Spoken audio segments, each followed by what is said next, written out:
Hello everyone. If you are watching this video now, you probably know who I am. You were probably expecting the Anthropomantic Fiend, but he was unable to attend. You may have thought that I was gone because October had ended, but it's never over. Hello everyone, I'm Anthropomantic Fiend. I do horror-related things on the internet, and I am the Tall Man again today. This was my Halloween costume for the year, if you did not see it previously, but I decided to bring him out again one more time. And this is, of course, for the Phantasm tag that I decided to put together. I'm calling it the PhanTAGsm. I don't know if that's a great name, but I think it's fun, so I'm using it. And I've got 5 little questions on the Phantasm franchise. I'm going to run through my answers for them, and then I'm going to tag some people. And if you want to do this tag for yourself, it is going to be completely open to anybody who wants to do it. And I will have the questions down in the description for you to check out and then copy and paste in the description of your own videos should you decide to do one. So here are my answers for the PhanTAGsm. So the first question is pretty straightforward, and it's, what is your favorite Phantasm movie? And for me, that would have to be the original. Do not get me wrong, I like the sequels, and in fact, I have in the past said that Phantasm 3 was my favorite. In my initial run-through of all 5 films, that was my favorite, and I will get into some of why in just a little bit when I answer a different question, but upon rewatching them a bunch of times, the original is the one that sticks with me, and that is because it has just such a distinctive atmosphere, and I think the setting really helps it. Having it in this small town really kind of adds to the claustrophobia of everything, this feeling that this town is doomed and there's nowhere to go from here, and you're stuck in this little town and everybody there is going to die and be fodder for this otherworldly being's ends, and you're just a pawn in his game. And it has some of my favorite character interactions, it has some of my favorite lines. I did a whole video essay on all the Phantasm movies, so if you want to get into a lot of how I think it really conveys like this deeper meaning and this grappling with mortality that I think was completely intentional on the part of the filmmakers.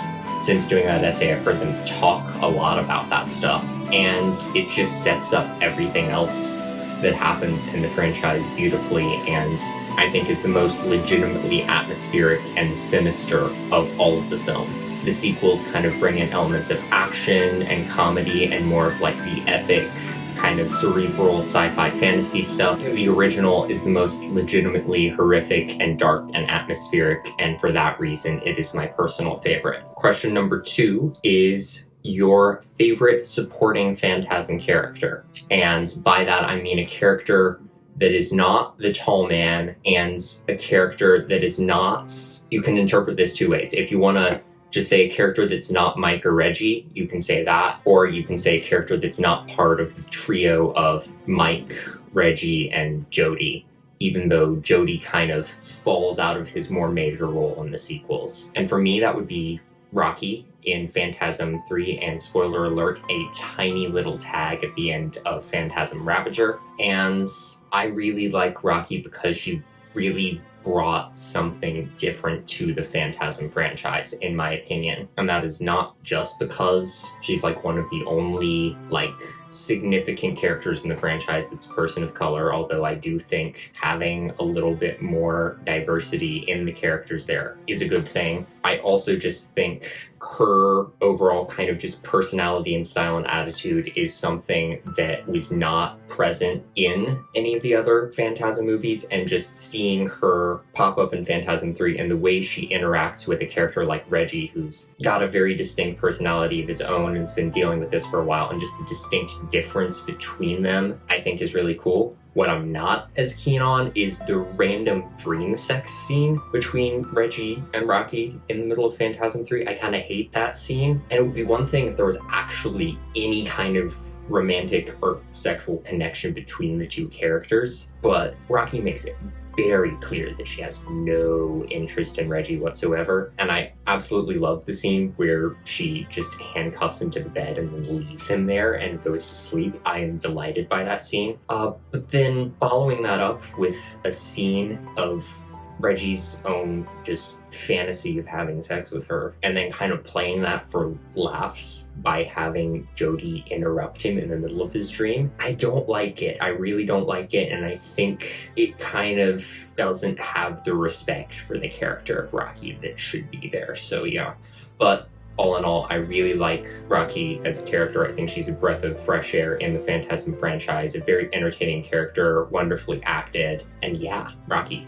Awesome character. Question 3 is your favorite tall man quote, and there are so many great tall man quotes. I am always delighted by, boy is the classic.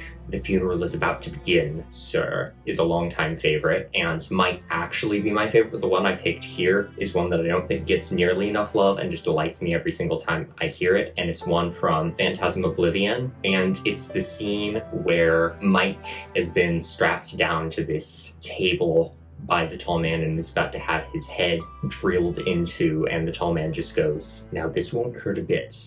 Well, maybe just a little bit." I don't know what it is about that line, but something about Angus Scrimm's delivery of that line delights me to no end. It's so much fun. Question 4 is asking which Phantasm movie you wish was slightly better or at least just a little bit different from what it is. For me, that is actually Phantasm Oblivion, and I like Phantasm Oblivion. A lot of people don't. A lot of people say it's one of the weaker films or the weakest film, and I wouldn't necessarily disagree with that, but I think it has a lot of really interesting things going for it, and just the way it really kind of keeps playing with the viewer and kind of hinting at this strange connection that's growing between Mike and the tall man, and delving into the origins of the tall man and bringing in the whole Jebediah Morningside thing. They don't pay it off well, which I think is the biggest problem, even though Phantasm is known for deliberately leaving things unresolved. But it is really good at dropping in all these just surreal layers of mythology and weird, interesting things that are happening that keep me engaged with that movie, even if it doesn't really resolve in the greatest way at the end. And I do enjoy the use of the unused scenes from the first film. I think they're very cool. Although, I've got to say, that one scene where the tall man is literally hanging from a tree by a noose, and he's like, "Cut me down, boy." And Mike is like, "No." And the tall man is like, "If you cut me down, I'll go away, and I won't ever come back."